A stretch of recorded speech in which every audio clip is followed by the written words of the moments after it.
So setting the standard from day one. You don't want to have any kind of ambiguity at all. Everything needs to be crystal clear. And that's how I was. Everything was crystal clear and it was black and white. This is what we tolerate. This is what we do not tolerate. And then enforcing boundaries. So even if it's a small infraction, most people are inclined to just let that go if it's a small infraction. But small infractions become bigger infractions. So you have to maintain your boundaries. Those boundaries will protect your business and maintain the integrity of your home. If you start slacking and giving people a lot of leeway on things, word travels. The people in the house talk to each other and they'll be like, you know what, she really doesn't care about that rule because she let me do such and such. So then everybody will think that they don't have to follow the rules either. So you have to be a stickler on your house rules. And if there's an infraction, you have to address that infraction, because people are people and people will push the boundaries and try to see how far they can get you to bend. So don't bend on any of your rules. All right, protecting the physical asset.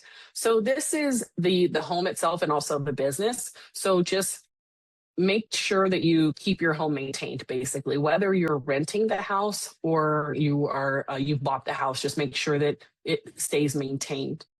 And also do regular checks. And this is checks of the actual house itself, like the grounds, and then also room checks. So in your lease agreement, you should have in there that you are allowed to do room checks. So make sure you go in and do room checks, because you don't know what everybody's doing in their rooms. We had a man who, great guy, he was really nice, and his room was next door to the restroom. Now, this man had been living on the street. He had been living under a bridge, and then he was working at a church, and the church helped him to get his benefits in place. So the church helped him to get his SSI or SSDI or whatever it is that he was due. So he got his benefits. And then once the church helped him to get his benefits, they found me. I'm pretty sure they found me through United Way. So they called 211, which is the United Way. So you know how people can dial 911 for emergency? And then there's I think there's 811 if you're going to dig or something. I can't remember. Anyway, there's another one for mental health. I can't remember. I don't have them in front of me. But 211 is the United Way. And you can call 211 anywhere in the country. If you need help with anything, you could ask 211, where can I get some cheap or free food? Where can I get some affordable housing? Where can I get this and that? So anyway, the church called 211, and 211 United Way referred them to my group home, Round Table Living.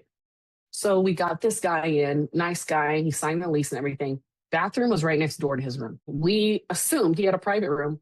We assumed that everything was going well. We didn't have any complaints or anything. Well, when he was about to move out, that's when we actually went and really looked in his room.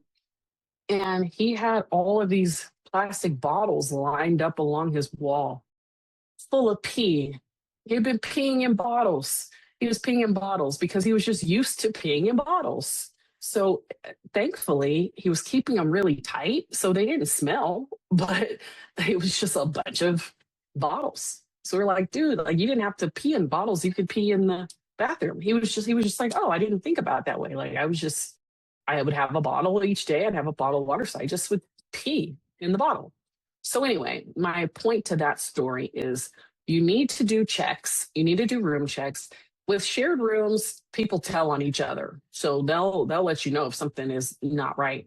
But in private rooms, you do need to every once in a while see what's going on in that private room, because you also don't want anybody violating rules. You don't want somebody smoking in there. You don't want somebody doing drugs or drinking. So you got to make sure that everybody's okay and make sure that the household is running well.